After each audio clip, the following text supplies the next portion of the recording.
Welcome to Agents Growth Academy. I hope you're ready to grow big or go home because class is now in session.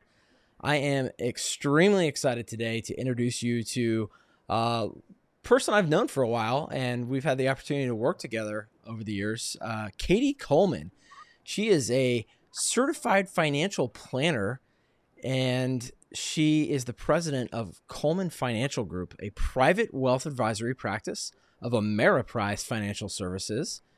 She's been in the financial services industry for 15 years and is passionate about helping people achieve their financial and life goals.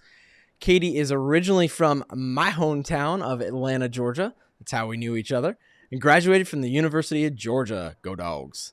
Terry College of Business with a bachelor's degree in business management. She moved to New York in 2007. And that same year joined Sienna Wealth Advisory Group.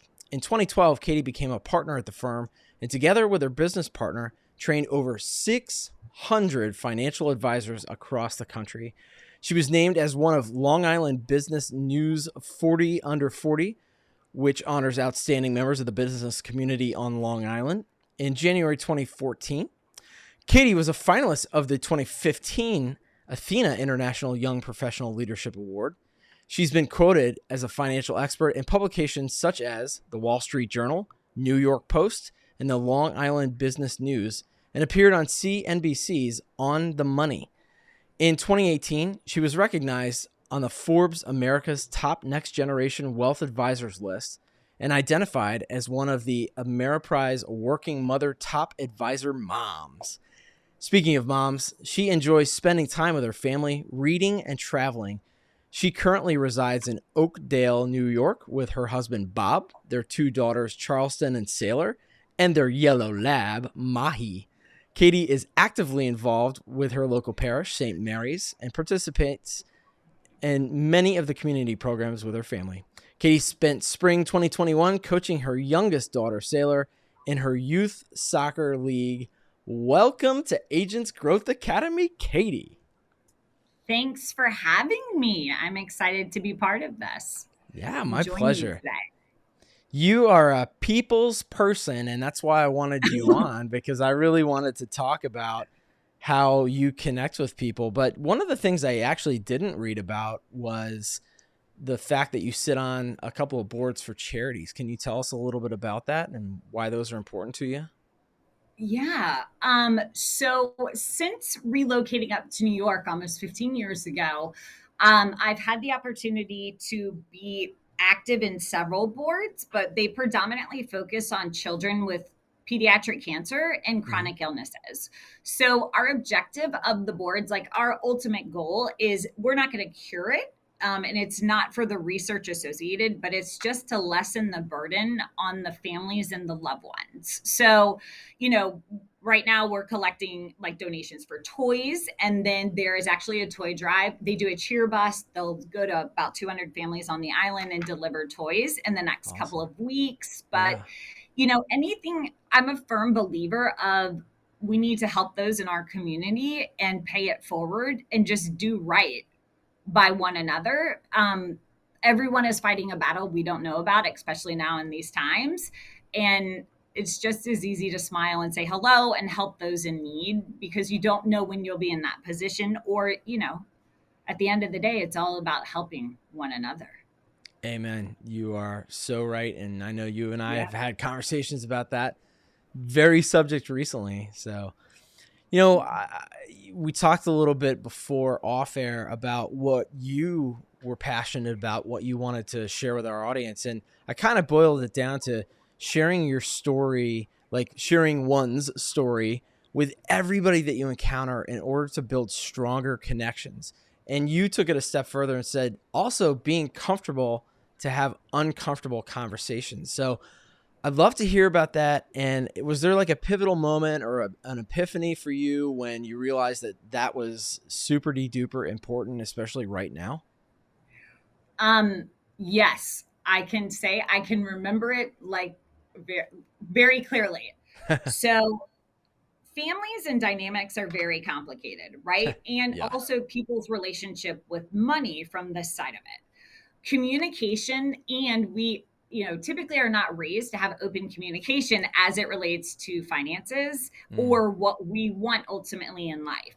Mm-hmm. What usually happens is a crisis occurs, and that is the catalyst for the conversations. And that was the pivotal point in my life. So when my father's second wife died, um, that opened the door for us to have some very difficult and uncomfortable conversations as to what did my dad want later on in life, right? He was in good health now, but Yeah. ultimately he was going to, there's a high probability he'll need care.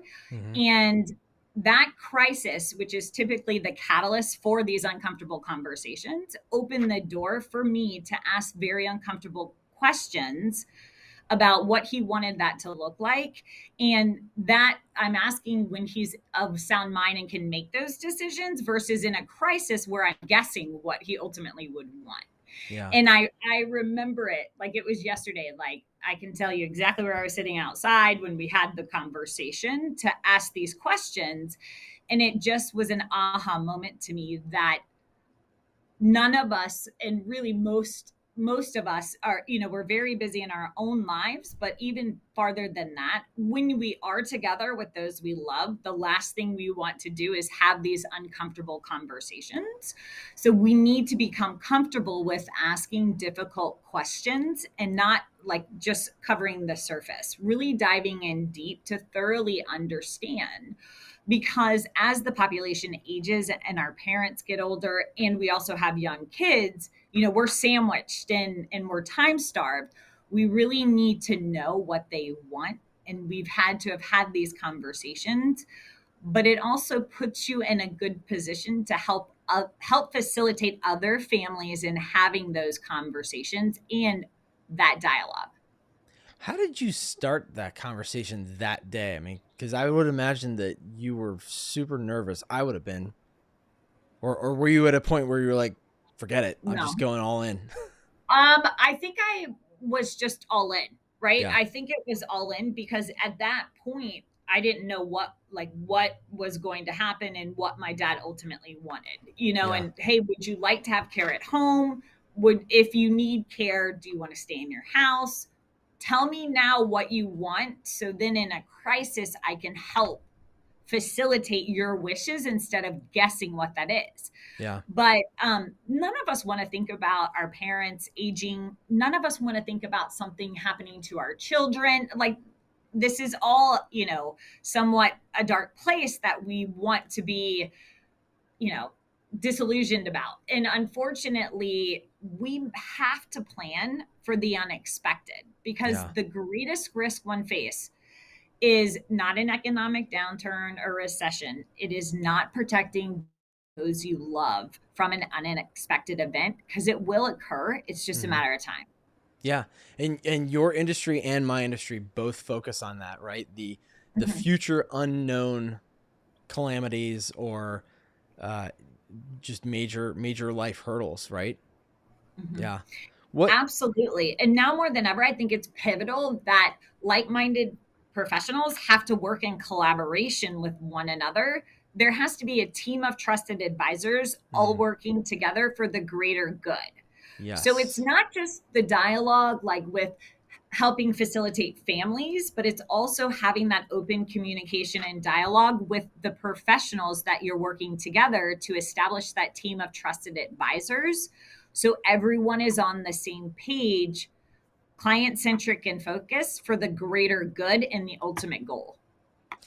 Yeah, and I think that actually speaks really well to what insurance agents out there, I think, probably don't do as good a job at that we should, which is connecting with other professionals to kind of create this team, even though you're not all working like for each other or whatever, but sort of building a community that you can help clients together, almost like raising, what's the saying about like it takes a village to raise a child? Is same thing with 100. adults, right?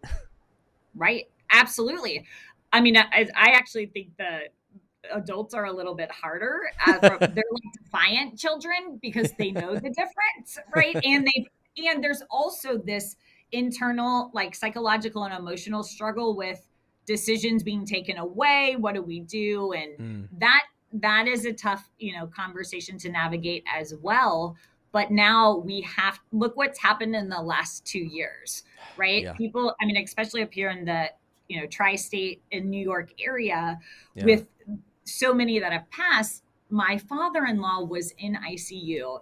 For 8 days, they called my sister-in-law 3 times a day to ask what they could do for a medical decision perspective, right? Mm. That Wow. is pivotal to making sure. And that is a story that I often share when Yeah. people do not have their documents done. You Yeah. haven't done your estate planning documents. Yeah. Who do I call if something happens to make these decisions for you? Yeah. So, and I think allowing yourself to be vulnerable and opening up and sharing personal stories helps people put their guard down to be Yes. willing to share more with you. And Yes. we are in the people business. We are asking for their utmost trust and confidence Mm-hmm. to help them navigate the complex world that we're in. Yeah. We need to be willing to share with them Yeah. as well. Even if you're in a sales role, I think that's important because you said it, like vulnerability, right? It builds trust. I mean, there's literally a chemical, I think it's called oxytocin, that is like the trust chemical that goes off in our Mhm. brains when we trust somebody, and trust is built in part by being vulnerable, right? Mhm. Yeah, and it's interesting too that you bring that up because I will be asked, like when I coached and was training advisors all over the country, a common theme that would come up and be asked was, "What about your social media? Mm. Do you connect with clients and prospective clients and people on your social media outlets?" And I'm like, "Absolutely." I Yeah. am asking, in some cases, as it relates to family dynamic, people are, more concerned about their money than they are some of their family members. Now, I don't necessarily agree with that, but it's true in some Yeah. instances. Yeah. And not only that, they've worked their entire lives. Yeah. So I am asking them to trust me with my recommendations, my expertise in building this holistic and comprehensive strategy and plan for them. I am absolutely going to let them have access to me personally and professionally. Yeah. And really, my feeling is, I mean, if there is not something you don't want anyone to see, it shouldn't be on your social media anyway. Right. But my family, what I do in my extra time outside of the office is important, and I want to Mm. share that with others to Yeah. humanize me to Yes. another level to connect. Yeah. Yeah. That's dead on. I think if people can see that, if they can feel that human connection, and I don't think you're suggesting that making the connection between, like, we don't have to share our deepest life secrets on social media in order to be vulnerable, right? It's just, hey, I'm a person outside of the work clothes that I wear. I do other things that make me human. Right. Yeah. Absolutely. And it's also, you want transparency. Now Hmm. more than ever, we hear these, articles about transparency, fee transparency, comparisons, everything low cost. And you know what? I want fee transparency. So if I want that Hmm. as a professional, and, I want to provide that to everyone as well. Yeah. And I want to have those upfront conversations. Again, it could be an uncomfortable conversation, but I want to start with that and get it out of the way Mm. so we've addressed any issues or concerns, and then we can move on from there. Yeah. I love that. Mhm. And getting, kind of going back to the concept too of putting yourself out there to be more human, and having those conversations online to sort of almost like building your character. I'm reading a lot about storytelling right now because I'm getting ready to write a book on one. And what I'm learning is, you've got to develop that character in order for people to truly put themselves in that character's shoes. You are that character, right? In the Yeah. business, from a business Yeah. standpoint, you've got to figure out, how do I show my whole self for people to understand who I am and how I can help them, and be able to communicate with them effectively. Right. And what is the value like what is the value I'm going to provide them, right? Yes. It Yeah. can't be, I'm very big in, it can't be me focused. It has to Mm. be outward focus. How I Yes. will, like, I lead from a place of passion, and my passion is helping others. Um, and I'm just, the financial aspects is the conduit of which I do it through, right? Yeah. Like through the comprehensive planning. But I would say most of what I spend time with and helping clients is the financial piece is just a small piece of the puzzle. Yeah. It's navigating, life. And Yeah. really it's more now than ever. It's life planning, and it's really transitioning in that direction. Yeah. I've heard you say that before, and Yeah. I think it makes a huge impact for your clients if you're able to spend more time focused on them and how you can help solve their problems. And their problems aren't always financial. I mean, I presume that you've got clients who are struggling with other things that you're having to help them with, Right. from a human perspective.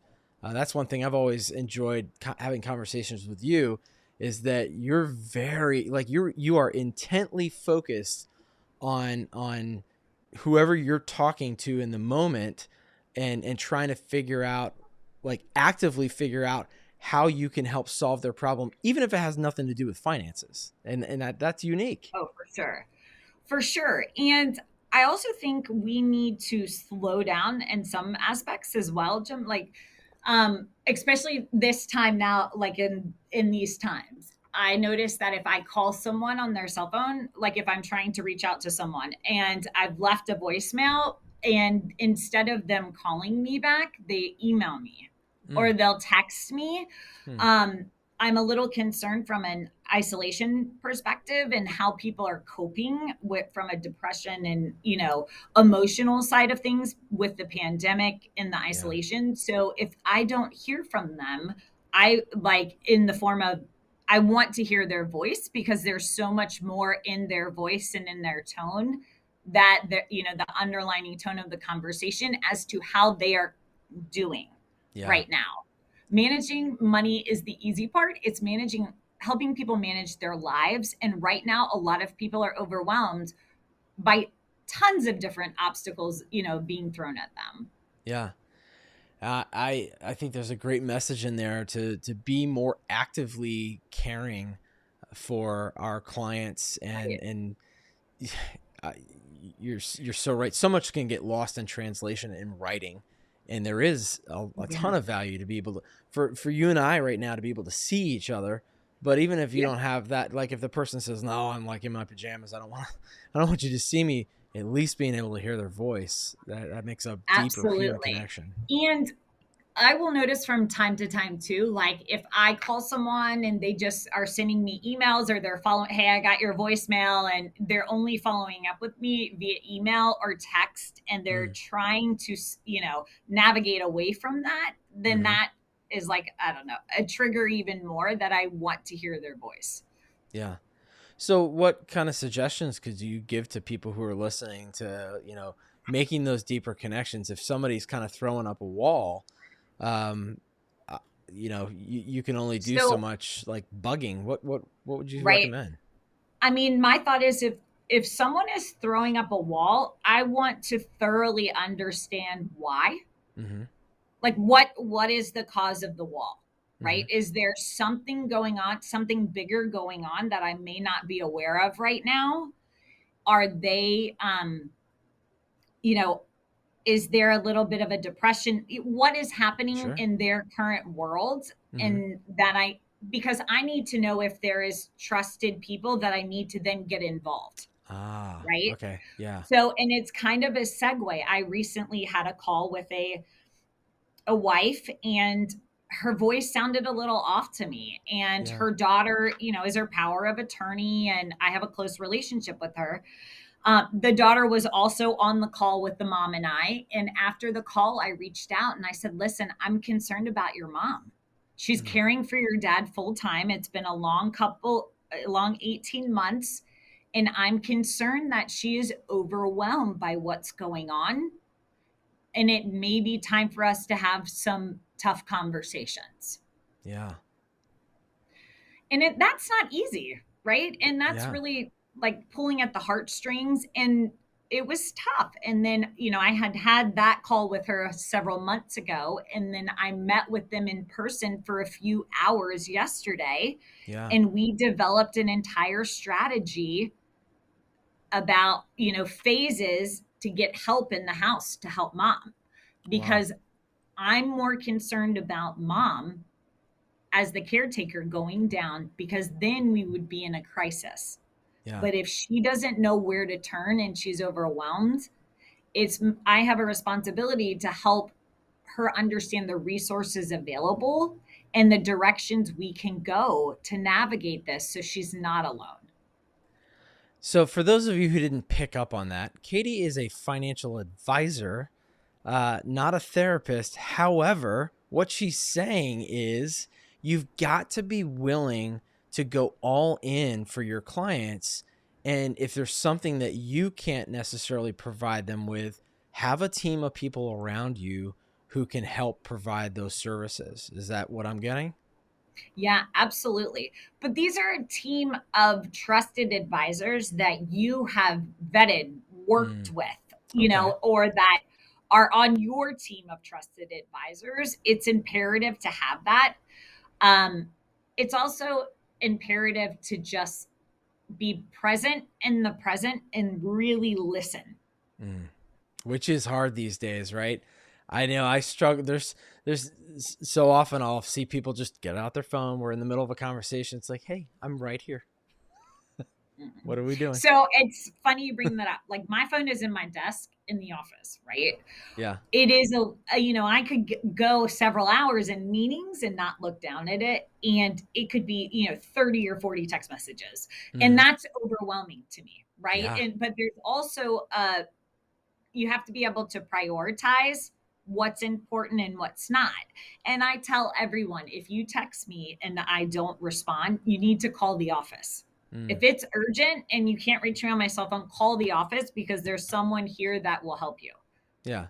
It doesn't mean that you won't necessarily get back to their text, just not right then. Is that right? No, not right then, because if I'm engaged in the conversation I'm having, I need Mm. to be respectful of that conversation Yeah. and giving it my undivided attention, just as I would expect someone to do.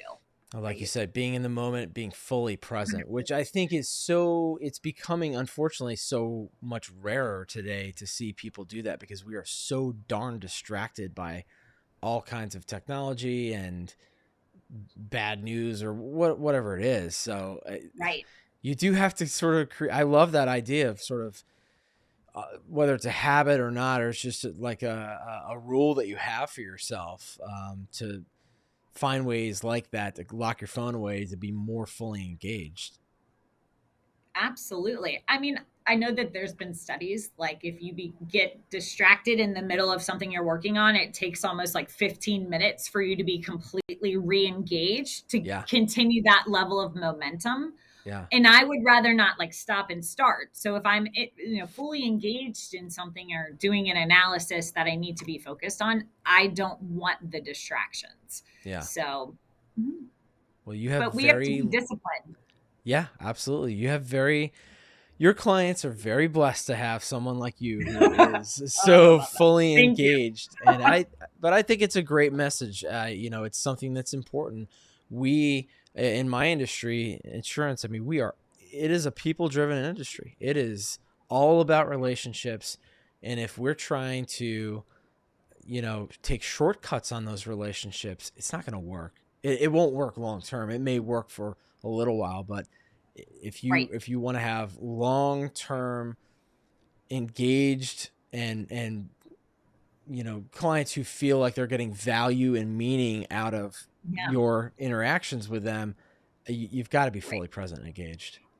Absolutely. And now more than ever is like the easiest time to do it, right? We just literally had like 500 holiday cards delivered to the office, right? And like this weekend, Charleston and Taylor, I mean, not that I'm having child labor, but let me preface that. Like we're going to stuff Defects. envelopes and, put stamps on and stuff and do like all of the clients and prospects and colleagues that I work with, we send out a family Christmas card. Yeah. to everyone, but that's a personal contact. Yeah. They get to see my kids and our puppy and all of that, and Yeah. it connects you on a much deeper human level. Yeah. I still send out handwritten thank you notes after my initial meeting with someone. It's awesome. It's awesome. That's I mean, rare. I love getting mail. Like in the mail, it doesn't Yeah. take that long to like write. I mean, it's still sloppy, like cursive writing, like we learned back in the day. I like totally aged myself with that. And then, but it's so easy. Who doesn't like to receive something in the mail, right? Yeah, So, that's not typed. When you see the handwritten and you can tell that it wasn't like printed to look like it was handwritten, but it mm-mm, was actual ink, you get excited about those letters, don't you? I know. Yeah, I totally agree. Absolutely. Like the Yeah. birthday cards and stuff. Why not? Those are easy. And that's a good point too, Jim. Like we talk about communication, a lot of people, some of the objections I've heard is, oh, it takes so much time to Yeah. do it, but it really doesn't. You can automate a lot of this, Yeah. right? And really make it into a system. And then it becomes, a discipline and a habit that you'll just constantly do. What if we don't have our own child labor to help us automate that? What do we do? I mean, I typically have sat with my husband in stuffed envelopes and watched Netflix. So, I mean, Yeah. I don't know. Yeah. It's a No, thought it's on the weekend. Yeah. yeah, getting help. And we did something similar, except that my wife Megan made me, and I'm glad. I wrote all the notes on the company Christmas cards, and I love you, Meg, but would have been nice to help me stuff the envelopes, but that's okay. That's Yeah. okay. She's like, they're your employees. You stuff the envelopes. Okay, but Wow. she was the one Yeah. that organized the delivery of the Mountain Mallow marshmallows, the gourmet marshmallows that everybody started receiving today. And I've already gotten text messages and emails with Oh, pictures of people receiving them. So super I cool. don't know about these marshmallows you're speaking of. So Well, well, you actually, have to they send me have the link. perfect time to plug. They actually authorized me to give guests a 15%. I swear, y'all, Oh, we did not plan this. A are you 15. serious? Yeah, no, I'm serious. Because we've placed some orders with them in the past for our family, and then we did a big order, and they said, listen, they knew I had a podcast, and I said, what could you offer our guests? And they said, well, we'll give your guests a 15% discount. Just use code GROW BIG. And I think it's just Mountain Mallow, MALLOW.com. They're based out of Colorado. And when we were in Vail a few years ago, we bought some of it. It's gourmet marshmallows, all different kinds of flavors. Wicked awesome. We also got hot chocolate in the package, and it's super That's what good. I'm thinking about for the winter time, like sending that out. That's a great idea. Yeah. Yeah. Heck yeah. Heck yeah. Well, Katie, I love it. And I it's want to get just into so the easy. rapid Like fire you round. said this too, but Yeah. like you just said sending it out. But my first thing that comes to mind, like sending out get well cards or like happy birthday Yeah. cards, right? And Yeah. I will tell you, I do look at social media and Facebook and stuff when people are having an anniversary or a big birthday, Yeah. or I see that someone's sick, I will send out handwritten notes. That's a prime opportunity to show people that you are paying attention. And it's not hard to do. I have personally witnessed that from you in our I relationship know. over the years, including receiving books from you that were timely and appropriate. So yeah, it's brilliant. I love it. I do want to get to the rapid fire round, and I think there's going to be an opportunity too for you to kind of give a final piece of advice. But I think this has been great so far. What's one piece of technology or software that you can't live without? Um, oh wow. So I think it's probably my calendar. Mm-hmm. It's probably the organization of the calendar, first and foremost, because it's totally integrated between my personal and professional life, right? So, we have collectively like as a family, Bob and I came up with a calendar that works for us, and it also like the girls know which night I'm going to be working late and Ah, it can help us run the entire household a little bit smoother. So it's not Charleston and Sailor like waiting for me to come home. They know yeah, Wednesday is going to be my late nights. We also like we can, help with the kids with that, but we can also help clients with it as well. yeah, Wednesdays are my late nights. So if it needs to be late, it's a hot night, we need to get it on the calendar sooner than later to make yeah. sure that it happens. Yep. No doubt. Is it a specific software? Is it just like Google Calendar or what is it? We use Outlook. Outlook. Okay. That's Yep. awesome. I'm glad you brought that up because one thing you taught me recently when we talked was because I came to you at one point and I was like, Katie, I am so overwhelmed. I'm doing so many Yeah. things with the podcast and with, this business and that business and all this stuff. And you said, dude, you're overcommitted. You need to block out Monday and Friday. And Mhm. I have started to do that. It was a little bit tricky because I already had some podcasts scheduled for Mondays and Fridays. So those are going to happen and then they won't happen anymore after that. But I'm already Mhm. like getting excited because my calendar going forward Yeah. after Christmas is starting to be just chock full of good working time stuff in the middle, like meeting with people, having all kinds of meetings. And then Monday, Fridays, I literally labeled it GSD, get stuff done. And it's like as many big Mhm. blocks as I can until I get the whole days portioned out. So I thank you so much for that one. It's You already are started to welcome. make a An difference. executive coach taught me that you have to prioritize and calendarize. Yeah. So if you want it to happen, it must be on your calendar. Even Yeah. up to he said as granular as like workouts, as detailed as you want to go. But if you put it on the calendar, it has a much higher probability of happening. Just like if you read your goals every day, you have a higher probability. I started doing that I use Google Calendar and I started doing that with the habits that I'm trying to create. So like just to rattle off a couple, like I'm trying to do a certain amount of push-ups. I won't say it on the air because you'll laugh, but trying to do some push-ups, some planks, reading or praying for 10 minutes, doing something spiritual in the morning before I leave, which I haven't been great at, but because I've been putting it on tasks and on the actual calendar per day, it's been getting better. And then like reading 10 pages of a book and all these other things. But you're right. Like Yeah. I would not have actually done these things if it wasn't on the calendar because I would have rolled Right. rolled over when the alarm went off and go, I just need 15 extra minutes. But Right. holding myself accountable, You it's should. tough. It's tough. And you need to have like-minded professionals that want to grow to hold you accountable as well, right? Not someone that's going to let you like, all right, fine, forget it, it doesn't matter, right? Yeah. So that's important. People who will push you. Yeah, I love it. Yeah, I love it. I You are know. one of those people for me.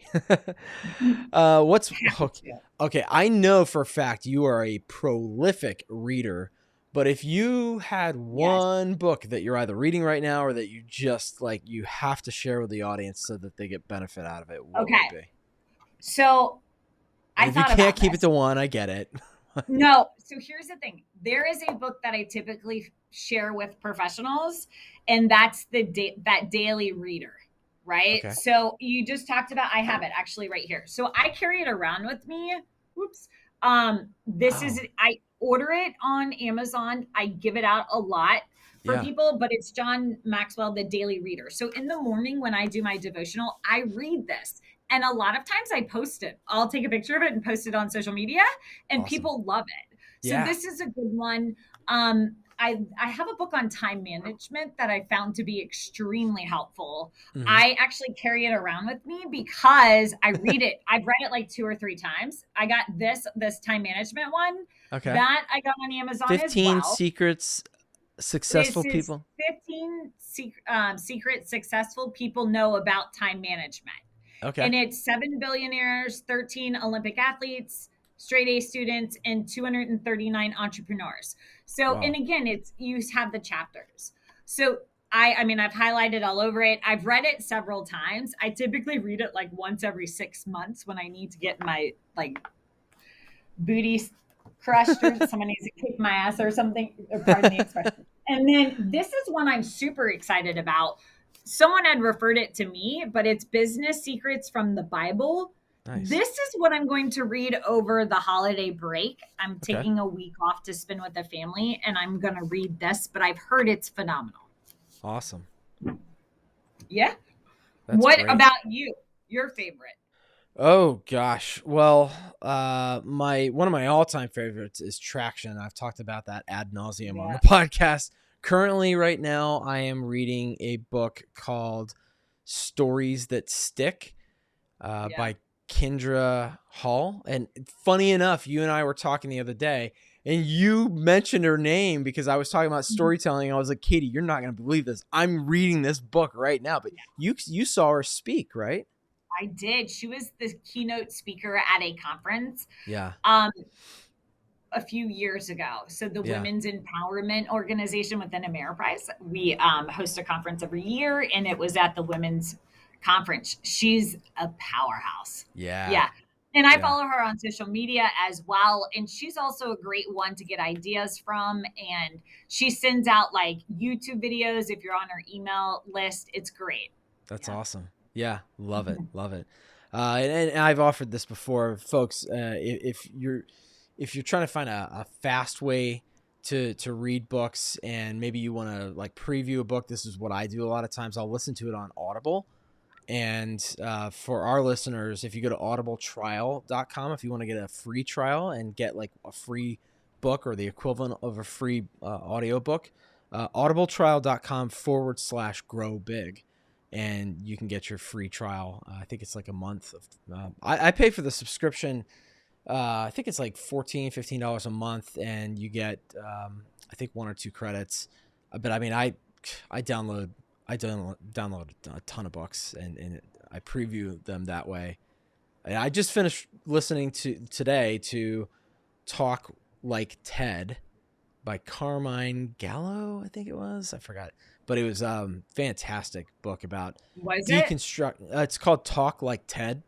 And Okay. the author basically deconstructs the best of the best TED Talks to teach you what the secret sauce is behind those talks so that you can become a better speaker, better storyteller yourself, which is something I'm very interested in right now. So, yeah, we have to connect with one another on a human level. Yeah. We need to put our phones down and connect. Yes. At the heart. At the heart. And telling stories is one of the best ways to do that. Big shout out to my friends from Risk Innovations who last night took one of me and my colleagues out for some cocktails and appetizers, and we told stories for a couple of hours. We had a lot of fun. Carrie Cheeks took us out, and Jeff Sandy. We had so much fun, but it was all based around storytelling. So. And did you connect with them? Do you feel more connected with them now at a deeper level for knowing them more personally? Yeah. Oh, absolutely. Well, first of all, I didn't actually know.